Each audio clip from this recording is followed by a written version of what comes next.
What's up, America? Corporations are causing a small town in Arizona to sink into the ground. The small town of Windon, Arizona is literally beginning to sink into the ground because corporations and locals are being forced to dig deeper and deeper into the ground for water. So the government of the town has been forced to dig thousands of feet underground in order to access water to get to the people of the town. That's because corporations on the outskirts of town have been digging into wells and utilizing the water supply, exhausting the water supply. So now the local government is being forced to dig deeper, and now companies are digging even deeper than that to try to get in a pissing match with the locals of the town. Which all this digging is subsequently causing the town to start to literally sink into the earth. On top of that, farmers are having to dig deeper in order to get the water, also costing nearly $120,000 to get access to that water. While this digging is going on, many residents in town are saying that their businesses and homes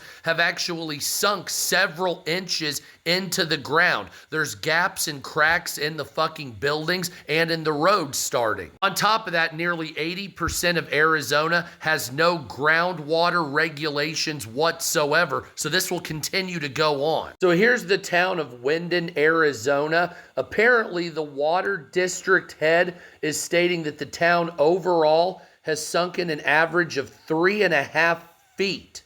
So the Arizona Attorney General has filed a lawsuit against a company called Fundamante for nuisance because they're the ones taking most of the water away from the town and the farmers. Now, Fundamante runs a bunch of farms, and that says that they constituted 81% of all groundwater extracted. The company, however, maintains that 81% of all the groundwater is a reasonable amount, which is probably why the Attorney General filed a lawsuit, because 81% of groundwater, taking all of that and leaving only a little bit for the town, is definitely a nuisance. So yes, there's literally a town sinking into the ground because of a company overusing water for profit. However, that company Fundamante has 1,750 jobs in that county since 2014. It's La Paz County, and believe it or not, they're in full compliance with all laws because, like I said, there's not much groundwater regulation in Arizona, which there should be because it's a fucking desert state. On top of it, to make matters worse, other companies have been selling the town's groundwater to suburbs in other areas so they can grow while this town sinks into the ground and dies, literally. So profits are literally destroying a town.